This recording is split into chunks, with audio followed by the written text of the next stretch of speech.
El 26 de noviembre de 1539, el abad Marmaduke Bradley firmó el documento de rendición por el que hacía entrega de la abadía de Fountains y todas sus tierras al rey Enrique VIII. Con su firma, el abad puso fin a 408 años de actividad monástica ininterrumpida. En solo un año se retiró el techo de madera, se fundió todo el plomo y se llevaron las vidrieras a otras iglesias. La abadía de Fountains quedó convertida en una ruina, una reliquia de un pasado perdido.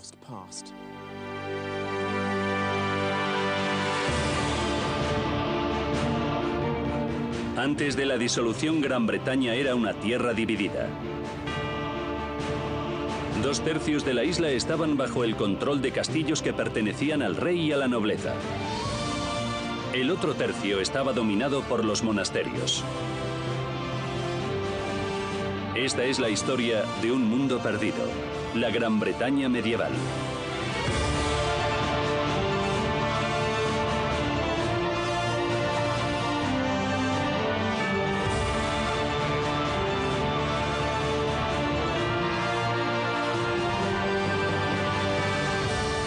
Edificios que han dado forma a Gran Bretaña. Castillos y monasterios. En 1282, Llewellyn, príncipe de Gales, se rebeló contra los ingleses. La represión fue rápida e implacable.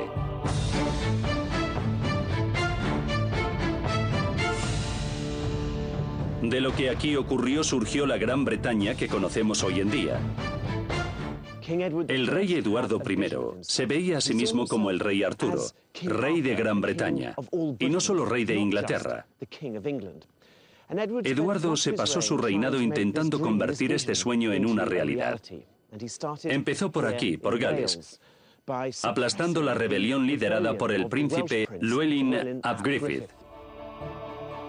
Su victoria sobre los galeses desencadenó una extraordinaria campaña de construcción, la más grande y dinámica desde la conquista normanda. Un cinturón de castillos en torno al bastión galés de Snowdonia. De entre todos ellos, uno destacaba sobre todos los demás por su importancia, su poder y su simbolismo. Era este, el castillo de Carnarvon. El castillo de Carnarvon era el más grande de los que Eduardo I mandó construir y estaba destinado a ser la residencia de un nuevo príncipe de Gales inglés. Era un castillo distinto. Estaba hecho a semejanza de las murallas de Constantinopla. ¿Por qué querría copiar un rey inglés un edificio del Imperio Romano? Me has traído esta foto de las murallas de Constantinopla, que hoy es Estambul, para explicarme lo que tenemos aquí. Hay dos cosas que llaman la atención. Una, que las torres son poligonales. Y dos, estas cenefas de piedra a lo largo de la muralla. El parecido entre ambas construcciones es impresionante. Es curioso que se haya inspirado en la Roma imperial para construir el más importante de sus castillos en Gales. Eduardo I quería apoderarse de estos símbolos de autoridad del Imperio Romano. El castillo de Carnarvon era mucho más que un símbolo de dominación inglesa. Se trataba de una extraordinaria máquina de guerra. Lo diseñaron los mejores arquitectos e ingenieros de la época. La muralla exterior de 5,5 metros de grosor estaba llena de pasadizos que permitían a los arqueros y al resto de la tropa llegar cuanto antes al costado del castillo que estuviese siendo atacado.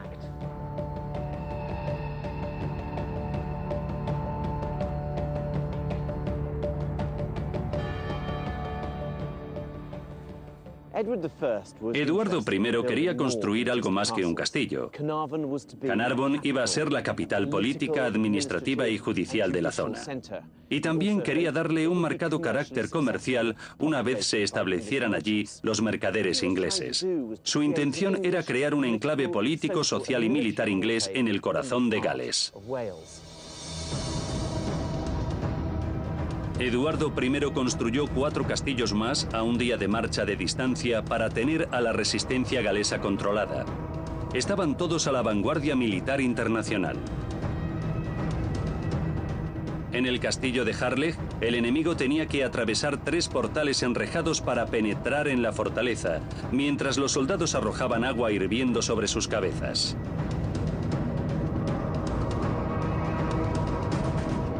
Aunque los galeses nunca se rindieron, tampoco fueron capaces de expulsar a los ingleses.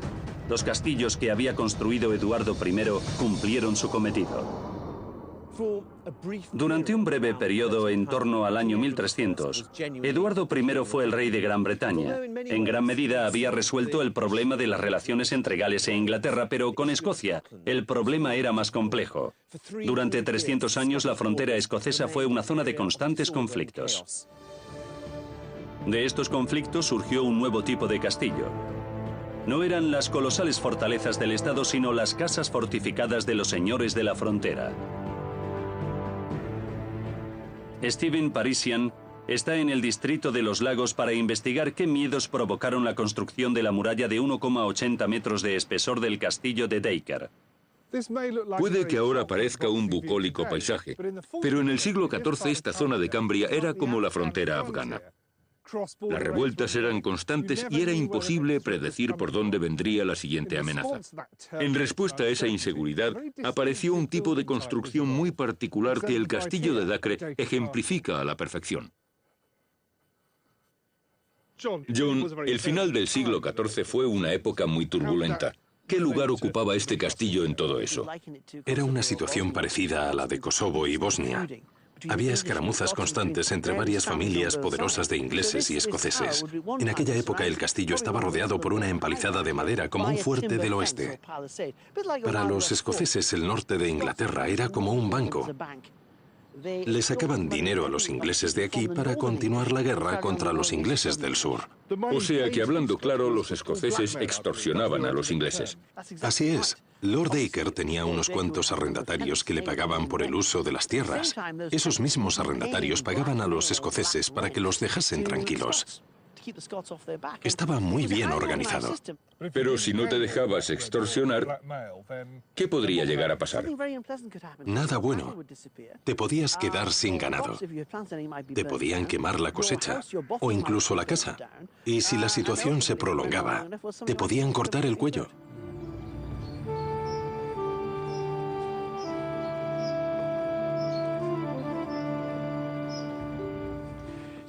Esta escalera de caracol está encastrada en el muro. Está diseñada para favorecer a un espadachín diestro, que se ha de retirar escaleras arriba en caso de que los escoceses entraran por la planta baja. Si el señor fuera zurdo, las escaleras girarían en sentido contrario. Estaba muy bien pensado.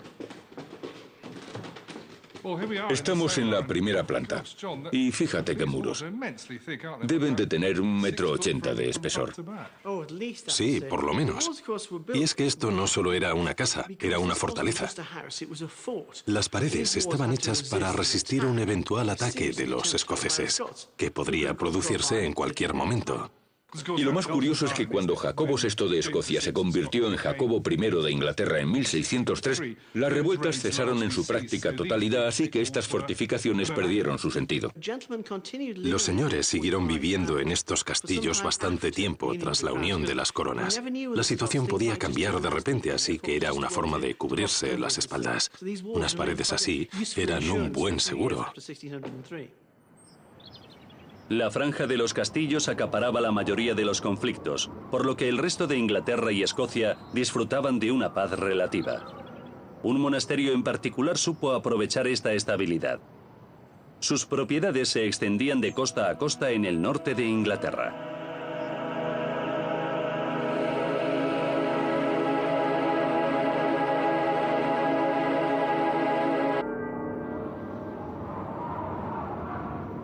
A mediados del siglo XII, en las tierras desamparadas del norte de Yorkshire, tuvo lugar un hecho extraordinario. En 1132, 13 monjes descontentos abandonaron su monasterio de York para trasladarse a este remoto valle. Querían fundar un nuevo monasterio cisterciense donde pudieran llevar una vida más simple y pura. Su primer invierno por estas tierras tuvo que ser horroroso. Los árboles eran su única forma de refugio y de sustento. 350 años después, esa pequeña comunidad se había transformado en el monasterio más rico, más grande y, en mi opinión, más bello de Inglaterra, la Abadía de Fountains.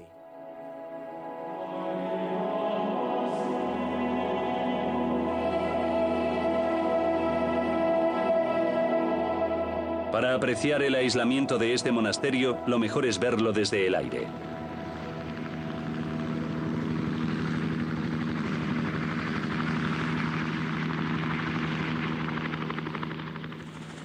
Una de las razones para situar aquí el monasterio es que se trata de un valle fluvial, así que siempre tuvo agua corriente. Es un sitio perfecto. En realidad el agua la tomaban de fuentes naturales. De ahí el nombre de la abadía. Era preferible no beber el agua del río porque podía estar contaminada, ya que es a donde iban a parar las aguas fecales.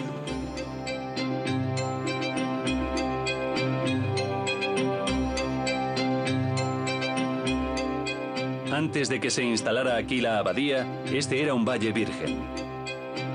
Eso era lo que buscaban los monjes cistercienses. Vivían de espaldas a la civilización. Consideraban que la naturaleza era un don divino y llevaban una vida austera y disciplinada. Sus primeras construcciones eran un reflejo de esa simplicidad. Y tan simple. Fíjate cómo este chaflán se va ensanchando hacia el final. Este edificio era el dormitorio, que debía ser de una sencillez absoluta, ¿no? Tanto los monjes como el abad dormían directamente sobre el suelo de madera en un jergón de paja. Pero la sencillez no duró mucho. El monasterio comenzó a extenderse y a prosperar. Necesita más espacio para albergar a los cientos de hermanos legos que cultivaban los campos y que pastoreaban las 12.000 ovejas que poseía el monasterio. Se construyó un gigantesco dormitorio y para ganar espacio se desvió 26 metros el cauce del río. Por muchas abadías que hayas visto, la talla de este dormitorio te deja con la boca abierta. Es descomunal. Hacia finales del siglo XII, el número de monjes creció de forma espectacular. Así que tuvieron que tirar las antiguas dependencias y construir esto, que es el mayor dormitorio de Inglaterra. ¿Se podría calcular cuánta gente habrá dormido aquí? Yo hice una estimación del número de camas que se podrían poner. ¿Y cuántas eran? Unas 200. Eso es mucha gente. Sí. Siempre que visitas un monasterio, la parte más interesante suelen ser los retretes. Es verdad. Aquí estaban las letrinas que utilizaban los monjes. Eran 200 personas, así que necesitaban unos cuantos retretes. Como ves, está construido directamente sobre el río. Y en 2 niveles. Ahí abajo hay una serie de arcos que servían de cubículos individuales para usar durante el día. Por la noche venían aquí, donde había 2 filas de asientos que daban al río, una sobre cada canal. Habría unos 50 retretes en total. Estarían un poco apretados si venían todos al mismo tiempo. Sí. Y para que quede claro, los retretes de arriba no estaban justo encima de los de abajo, ¿verdad? No, estaban escalonados.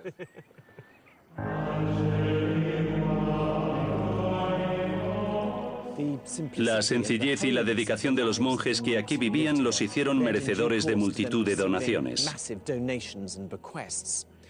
En pocos años, la abadía de Fountains se convirtió en uno de los monasterios más ricos de Gran Bretaña.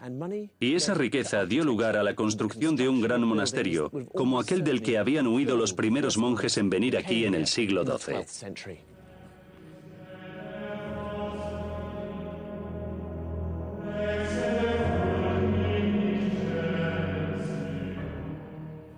Aún así, no se abandonó esa idea de sencillez. Sí, el monasterio sigue siendo bastante parco, pero es más complejo que los anteriores. Esta es la segunda iglesia que hubo aquí. Es un edificio muy largo. Sí, tiene 11 arcos. Eso se debe a que tenía que albergar 2 coros separados. Uno para los monjes en el ala oriental y otro mucho más grande para los hermanos Legos en el ala occidental.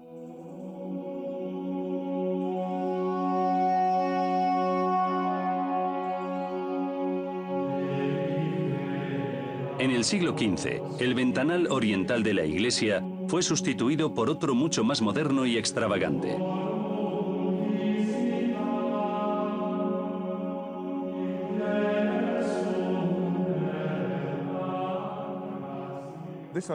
Tenía sus ventajas porque estaba formado por paneles rectangulares en los que se podían representar imágenes de santos, pero también los escudos de armas, de quien hacía donaciones a la abadía.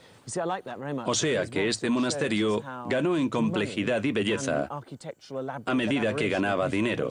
Eran inversores privados que pretendían así ganarse su lugar en el cielo. Exactamente. La sociedad medieval estaba muy preocupada por el destino que aguardaba a sus almas tras la muerte, y aunque hoy en día nos parezca injusto, los ricos tenían más medios para cambiar ese destino que los pobres.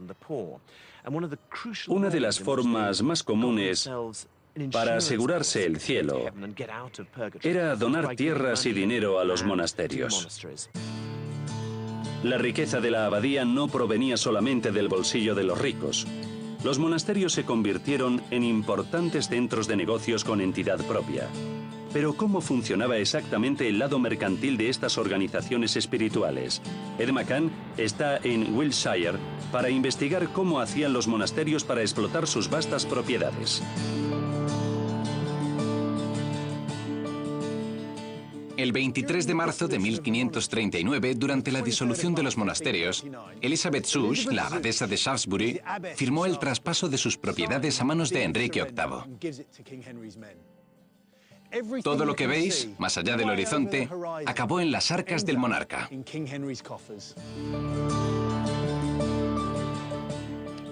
La abadía era el centro de la comunidad monástica, y tras la disolución, a diferencia de lo que pasó con la abadía de Fountains, el monasterio desapareció. Y para que veáis que en el siglo XVI ya existía el reciclaje, a medida que lo desmontaron, utilizaron los materiales para construir el pueblo de Shaftesbury. Desgraciadamente, eso significa que apenas queda nada que estudiar.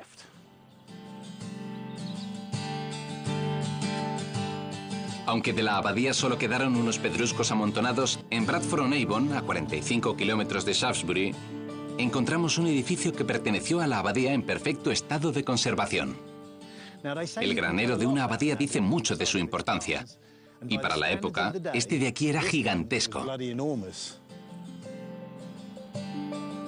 El edificio presenta contrafuertes que bien podrían ser de una catedral, normal, ya que lo más probable es que quien lo diseñó fuera un constructor de catedrales. Sin embargo, mi ojo crítico me dice que quien hizo este porche era un incompetente. Este porche está inclinado hacia un lado, seguro. ¿Es verdad? ¿Qué pasaría? Tuvieron un percance durante la construcción. Si te fijas en el arco superior, se ve que está bastante achatado. Supongo que cuando retiraron los apoyos, este pilar cedió, y para arreglarlo construyeron el arco inferior. Colocaron esos bloques en forma de cuña y siguieron a partir de ahí. O sea que el problema surgió durante la construcción. Me apostaría lo que hiciera falta, y más si sale de tu bolsillo. ¿Y estos se dedicaban a construir catedrales? Un granero se las trae. Los carros entraban por aquí al lugar donde se trillaba la mies. ¿Qué es este? Menuda techumbre. Es fantástica. ¿Es original? Sí, un estudio científico reveló que databa de mediados del siglo XIV. El granero de Bradford-on-Avon formaba parte del entramado empresarial de la abadía de Shaftesbury. Esa era la vía de entrada en el sistema de parte de la producción de las tierras que lo rodeaban. Los carros iban pasando uno a uno durante la época de la siega y se descargaban aquí, en el suelo.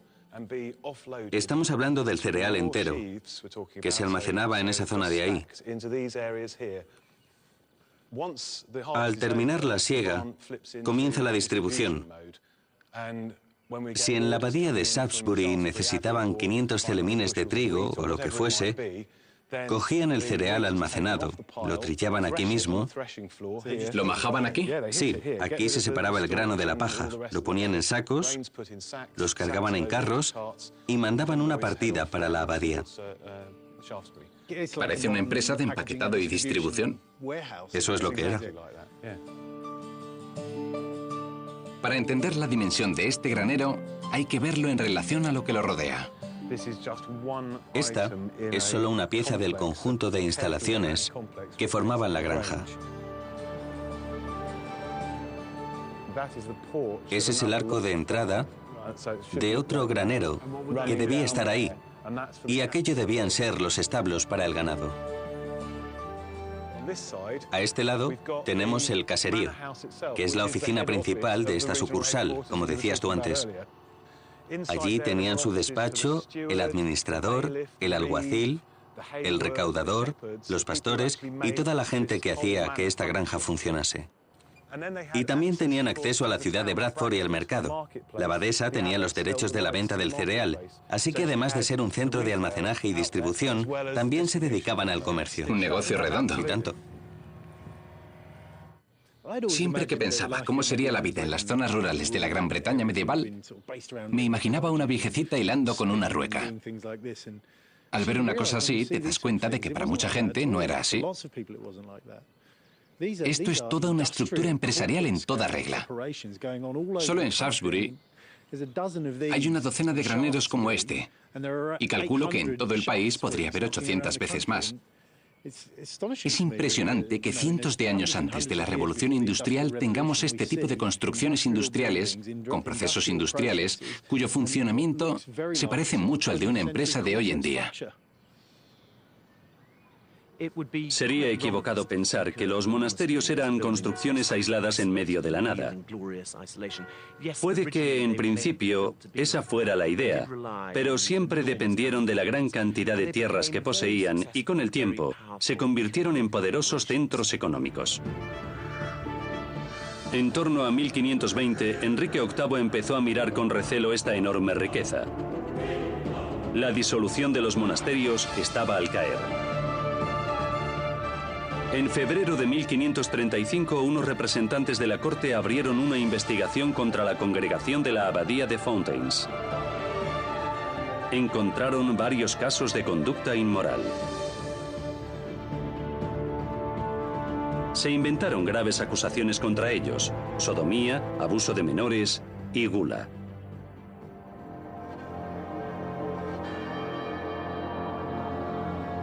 La abadía de Fountains y sus propiedades, así como los 800 monasterios que existían en Gran Bretaña, pasaron a manos de la corona. La época de los monasterios había llegado a su fin. Pero, ¿qué ocurrió con la abadía tras la disolución? Una consecuencia interesante de este acontecimiento histórico es que hubo que decidir si estos edificios se conservarían convertidos en catedrales o si, por el contrario, era mejor demolerlos. La abadía de Fountains provocó un arduo debate en este sentido, ¿no? Sí. Habían pensado en transformarlo en catedral. Estuvo cerrada durante 9 meses, pero al final fue la abadía de Chester la que se convirtió en catedral. Así que esta fue desmantelada. Y se quedaron con las piezas de valor, supongo. Lo que hicieron fue retirar todo el plomo del techo y fundirlo, y la leña para el horno de fundición salió del coro y de los muebles del monasterio. O sea, que fueron a lo fácil: la madera, el plomo y las vidrieras. Pero en cuanto a la piedra, no supieron qué hacer. La abadía está tan lejos de todo que no podrían darle uso, por eso ha quedado tanto en pie. Exacto, pero lo que sí hicieron fue retirar uno de los pilares de la torre principal para echarla abajo, y con ella cayeron también las arcadas del presbiterio. Así que el monasterio quedó inutilizado. Y por otro lado está la torre de la campana, que es una de mis preferidas, la que más emociones me produce. Me encanta este periodo y esa torre tiene una belleza especial, muy sencilla y elegante. La persona que la construyó aún andaba por aquí cuando destruyeron el resto de la abadía, porque solo llevaba 15 años terminada. Sí, como máximo. Tuvo que ser una experiencia terrible. Devastadora, para los monjes, para la comunidad y para todos sus arrendatarios. dignatarios y sirvientes. Echaron a los religiosos y se llevaron todo lo que había de valor. Tuvo que ser desolador.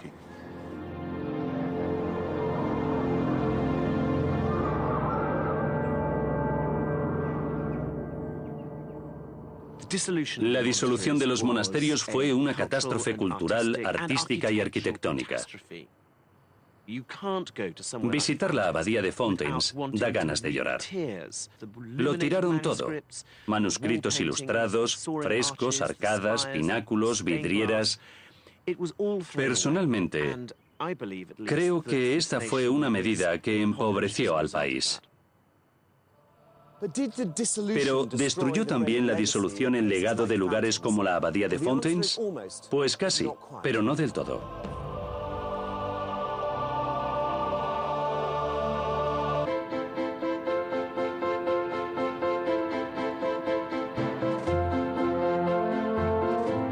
Antes de la disolución, la catedral de Norwich era un monasterio parecido a la abadía de Fountains, solo que este sobrevivió.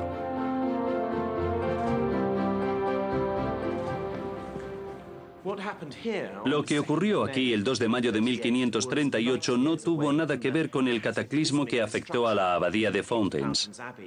El padre prior y sus monjes se encontraron de un día para otro sin gran parte de su monasterio, pero seguían siendo los custodios de una de las catedrales más bellas de Inglaterra. Enrique VIII confiscó todas las tierras del monasterio de Norwich y desmanteló casi todas sus dependencias. Sin embargo, el claustro, el segundo en tamaño de Gran Bretaña, y la catedral permanecieron en pie.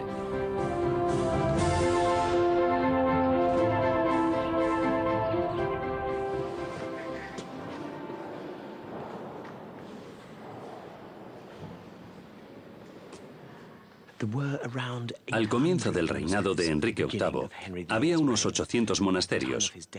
Para cuando murió solo quedaban 16. De esos 16, 8 eran ya catedrales. En esos casos, se disolvía la congregación pero se conservaba la catedral, que es lo que pasó aquí, en Norwich. A continuación, Enrique VIII decidió crear 6 nuevas catedrales en ciudades donde no hubiera grandes templos, como en Peterborough u Oxford. Además, creó también 2 colegios universitarios. Aparte de esos 16 templos, la cultura monástica que se había creado en Inglaterra a lo largo de 600 años fue desmantelada por un solo hombre.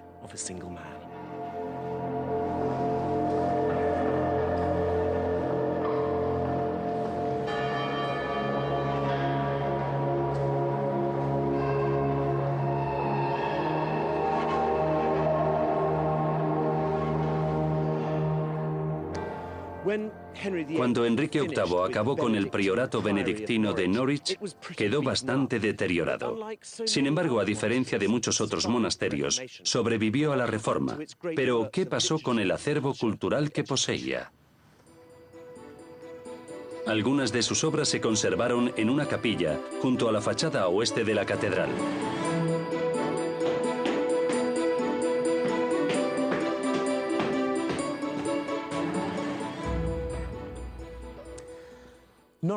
Al ser disuelto el monasterio de Norwich, surgió el problema de qué hacer con su escuela monástica. Enrique VIII decidió volver a fundarla en 1538. Los monjes serían los profesores del centro y esta preciosa capilla del siglo XIV, el aula.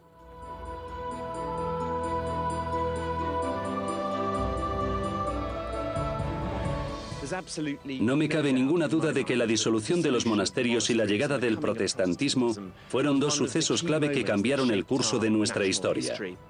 Enrique VIII se propuso nacionalizar la Iglesia y a continuación procedió a privatizar sus bienes, con lo que se rodeó de un pequeño grupo de cortesanos y amigos que poseían una gran riqueza. Pero, ¿quiénes fueron los mayores beneficiados de la disolución? Durante la Edad Media, lo que medía la riqueza, el poder y la posición social eran las tierras. Los grandes terratenientes gustaban de construir sus casas en el medio de sus propiedades. Los caballeros que volvían de las guerras contra Francia con las arcas llenas de oro tenían debilidad por un cierto tipo de casa, una construcción que reflejaba su estatus. Vamos, lo que hoy conocemos como un castillo. Y no hay casa más parecida a una fortaleza que esta, el castillo de Bodiam, en Sussex, hogar de un mercenario medieval, Sir Edward Dalinrich. Dalinrich era un guerrero que se había ganado una violenta reputación, conocido por sus pillajes en pueblos franceses durante la Guerra de los 100 años. Lo que me encanta es que es el típico castillo de postal, y sin embargo hay una gran controversia al respecto, ¿verdad? Sí, es un tema muy polémico. Parece un castillo perfecto, pero la verdad no está claro si es un castillo o no. ¿El debate se centra en torno a la función del edificio o hay algo más? Los expertos mantienen una acalorada discusión sobre la funcionalidad de sus sistemas de defensa. Unos dicen que el lago era fácil de drenar y de cruzar, incluso que las ventanas dejarían pasar las flechas enemigas y que las almenas no podrían resistir el impacto de una bala de cañón o de una piedra lanzada por una catapulta. Y la otra parte dice que se pueda defender o no sigue siendo un castillo, porque es el hogar de un señor que se gana la vida batallando. Si lo piensas, era un hombre que había nacido para la guerra. Es normal que viva en un castillo. Es verdad, y lo que pretendía era construir una casa que reflejase su estatus de guerrero, de caballero. Dalinrich era un militar que había accedido a una enorme riqueza a través del matrimonio. Para anunciar a todo el mundo que había ascendido en la escala social, colocó el escudo de armas de su mujer y el suyo propio sobre el puente levadizo. Y por si quedaba alguna duda, también hizo poner su yelmo de justas, el deporte preferido de todo caballero que se precie.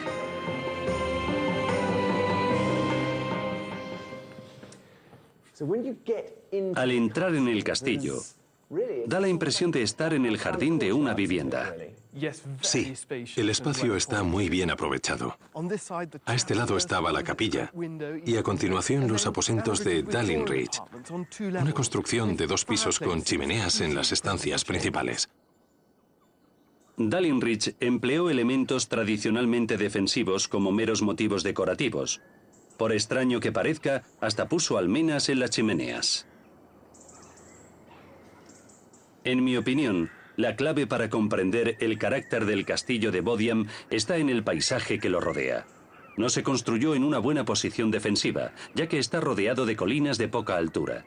Tiene un terreno para celebrar justas al lado, y el foso no sirve para defender el castillo, sino para que éste se refleje en sus aguas. En resumidas cuentas, se parece más a las mansiones que se construyeron en la campiña inglesa en el siglo XVIII. A pesar de su fama de rudo guerrero, este hombre quería disfrutar de la vida. Le gustaba ir de paseo con su esposa, salir de caza, darse una vuelta junto al lago y ver su castillo reflejado. Le iba el lujo. Y el castillo expresa a través de su arquitectura su identidad, su función y su clase social. El castillo de Bodiam no era un caso único. De hecho, era una tendencia generalizada en todo el país. En el siglo XV, todo noble ansiaba tener un castillo. La historiadora Anna Kay está en Keistar, en el condado de Norfolk, para investigar uno de los castillos más disputados de la Gran Bretaña medieval. En 1459, John Paston heredó el castillo de Keistar de su vecino y amigo, Sir John Falstolf. Sin embargo, el castillo tenía muchos pretendientes que también reclamaban la herencia. Entre ellos estaba el duque de Norfolk, que llegó a sitiar la fortaleza. Pero, ¿qué intereses tenía Norfolk, uno de los nobles más poderosos del reino, en un lugar como este? Hoy en día, Anglia Oriental parece una zona bastante tranquila, pero en el siglo XV no era así. Para nada. Era una de las regiones más cosmopolitas de Inglaterra y servía de puente entre Europa por un lado y Londres y el resto de Inglaterra por el otro. El duque de Norfolk ya tenía propiedades en Anglia Oriental. Sí, su familia poseía un castillo en Suffolk, pero a mediados del siglo XV ya tenía 300 años. Era frío, había muchas corrientes de aire y ya estaba pasado de moda. Así que no podía dejar pasar la oportunidad de hacerse con un lujoso castillo en una de las zonas más importantes de Norfolk. Sobre todo porque no tenía muchas propiedades en este condado. ¿Y cómo se atreve a plantarse con 300 hombres para tomar por la fuerza el castillo de otro? No es un método muy ortodoxo que digamos. En 1469 era el momento perfecto para intentar algo así, porque acababa de estallar la segunda fase de la Guerra de las Dos Rosas, y el rey Eduardo IV se había encerrado en una de las fortalezas de su primo, el conde de Warwick. Así que, aprovechando que el rey está ocupado con otros asuntos, Norfolk se hizo con el control del castillo de Keistar. Exacto.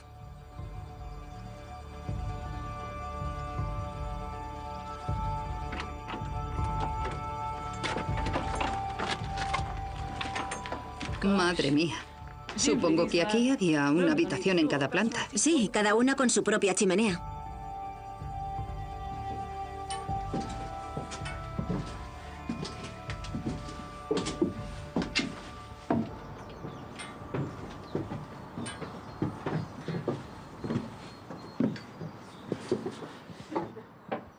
Cuando el duque de Norfolk viene con su ejército para tomar el castillo, en realidad lo que más le interesa es hacerse con todo esto.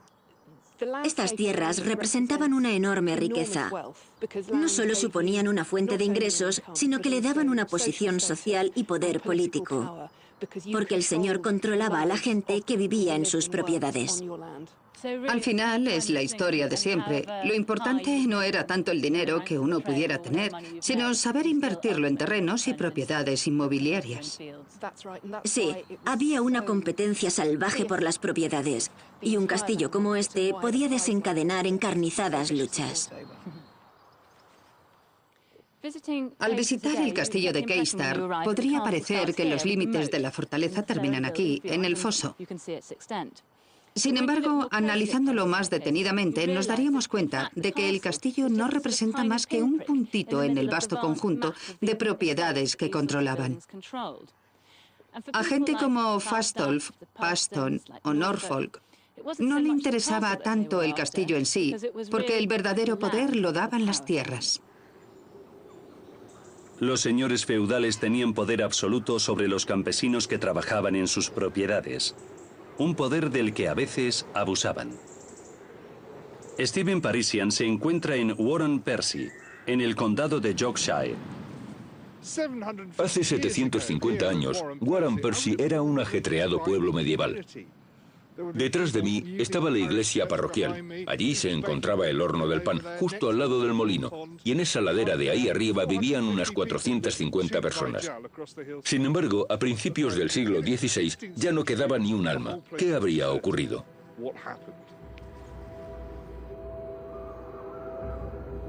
Durante muchos años se creyó que la peste negra había diezmado a la población. Pero las investigaciones llevadas a cabo en Warren Percy revelaron que la población no murió ni se fue por voluntad propia. A primera vista esto puede parecer un terreno irregular, pero son las ruinas de un pueblo medieval abandonado. ¿Cómo era la gente que vivía aquí? Pues era la típica comunidad medieval. Estaba el párroco que vivía junto a la iglesia, algunos campesinos libres y los campesinos más pobres que dependían de un señor feudal. Básicamente todos vivían en el mismo tipo de casa. Lo que tenemos aquí son los restos de la casa de un campesino del siglo XIV. ¿Qué aspecto crees que tenía? Al entrar se accedía a la estancia principal, que tenía una chimenea en el centro, y por ahí cruzaba un muro que separaba la parte más privada de la casa. La chimenea servía de calefacción y cocina para una familia de 10 miembros, y no llevaban una vida primitiva. Los arqueólogos han encontrado objetos de valor que demuestran que algunos de sus vecinos eran gente acaudalada para la época. De hecho, algunos de estos objetos bien podrían estar en una casa de hoy en día. Pero aquí no solo vivían humanos. Como granjeros que eran, compartían el espacio doméstico con su posesión más preciada, el ganado. que estaba al otro lado de esa puerta. Habría sitio para unas 8 o 10 cabezas de ganado, y como el terreno está un poco inclinado, la orina y demás excrementos saldrían directamente a la calle. Debía echar una buena peste. Sí, pero el ganado también era una fuente de calor, así que tenía sus ventajas y sus inconvenientes. Vamos a salir por la cloaca. A finales del siglo XV ya no quedaba nadie en Warren Percy. ¿Qué estaba pasando? ¿Por qué se quedó desierto este pueblo? Creo que se puede explicar con una sola palabra: las ovejas. ¿Las ovejas eran más rentables que la agricultura? Exacto. A principios del siglo XVI, los campesinos le daban muy pocas ganancias al propietario de las tierras, mientras que la lana de las ovejas da mucho dinero. Y solo hace falta un pastor para cuidarlas. ¿Y qué pasó con todos los campesinos que tuvieron que abandonar el pueblo? ¿A dónde fueron? Desde nuestra perspectiva, es muy difícil imaginarse lo dura que debió haber sido esa situación para los campesinos. Se sentirían completamente desprotegidos. Ya no tenían sus tierras ni nada en qué apoyarse. Siempre habían vivido aquí, no conocían otro lugar. Y de repente les dicen que se tienen que marchar. Lo perdieron todo. El sentido de su existencia, su medio de vida y su identidad incluso. Menudo panorama.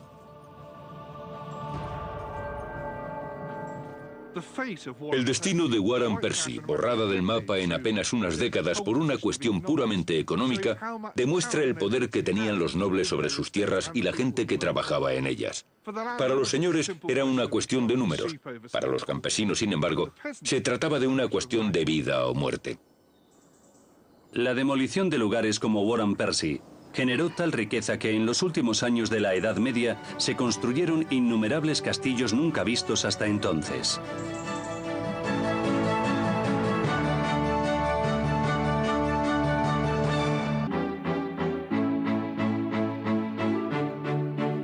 Gracias a los grandes beneficios que les aportaban sus propiedades, la nobleza construía castillos cada vez más elaborados.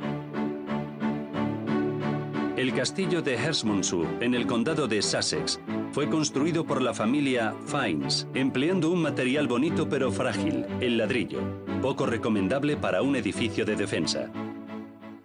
Una de las cosas que nos diferencia del resto de Europa es la relativa estabilidad de la que disfrutamos, la ausencia de incursiones violentas. Al ser una isla, nos libramos de muchas invasiones y ese es un factor fundamental que ha influido en nuestra arquitectura. Tiene bastante importancia. Este edificio, por ejemplo, es un alarde arquitectónico. Igual que en el castillo de Bodiam, tenemos el escudo de armas de la familia ahí arriba.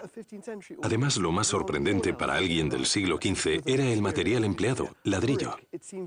Hoy nos parece la cosa más normal del mundo, pero alrededor de 1440 era un material que estaba en auge y que revolucionaría la arquitectura inglesa. Pero estamos ante otra falsa fortaleza, ¿no? Esas troneras son para echarse a reír. Si lo hicieran en el siglo XIII, la gente se echaría por los suelos. El castillo jamás resistiría el ataque de un ejército bien armado, pero las fortalezas hay que juzgarlas en relación a los peligros a los que se exponían. En la Inglaterra del siglo XV, los mayores conflictos no pasaban de pequeñas revueltas. El castillo de Herstmonceux era más que suficiente para mantener a raya a unos cuantos campesinos furiosos armados con horquillas y guadañas. El lado interior del castillo fue destruido durante el siglo XVIII y sus ladrillos fueron a parar a otros edificios de la región. Afortunadamente existían pinturas previas a la destrucción que nos han permitido reconstruir el aspecto original de este importante edificio. Al entrar en el recinto, esto es lo que habría visto un visitante en la Edad Media, un patio rodeado de un claustro. Y a través de esa puerta se puede ver el recibidor principal. Que es la única estancia que conocemos como era exactamente. Es un recibidor típicamente inglés, con techos altos de madera y un separador que delimita la zona destinada al servicio. Un detalle interesante es que, como se solían colgar tapices de la pared, las ventanas estaban bastante altas para dejar espacio. ¿Y estos animales de aquí? Parecen los mismos que hay sobre la entrada principal. Si te fijas, están todos mirando hacia la mesa central, en señal de respeto hacia Roger Fiennes cuando comiera aquí. Es curioso, porque se trata de un edificio muy extravagante, pero al mismo tiempo anticipa lo que vendría en la época de la Casa de Tudor y la Reina Isabel. Sí, tanto en su uso del ladrillo como en la primacía del diseño. Anticipa muchas cosas que se volverán a ver durante la dinastía de los Tudor y más adelante. A la nobleza que vivía en los castillos de Gran Bretaña le vino muy bien la disolución de los monasterios. La transferencia de tierras de la Iglesia a manos de la aristocracia por mediación de la corona supuso un gran cambio para toda la sociedad. Prácticamente dibujó un nuevo mapa de Inglaterra. La riqueza de los monasterios pasó, se había privatizado y con ella el espíritu creativo que los había levantado. Ahora la innovación arquitectónica ya no dependía de la Iglesia, sino de la corona y de la aristocracia. En lugar de construir anticuados castillos como el de Carnarvon o el de Bodiam, la clase rica quería crear algo nuevo. El diseño del castillo de Herstmonceux, con sus muros de ladrillo, sus torretas y sus ventanales, se convirtió en un modelo a seguir para palacios como el de Hampton Court, de Enrique VIII. La disolución de los monasterios sentó la base de una nueva era, la de las grandes mansiones de la campiña británica.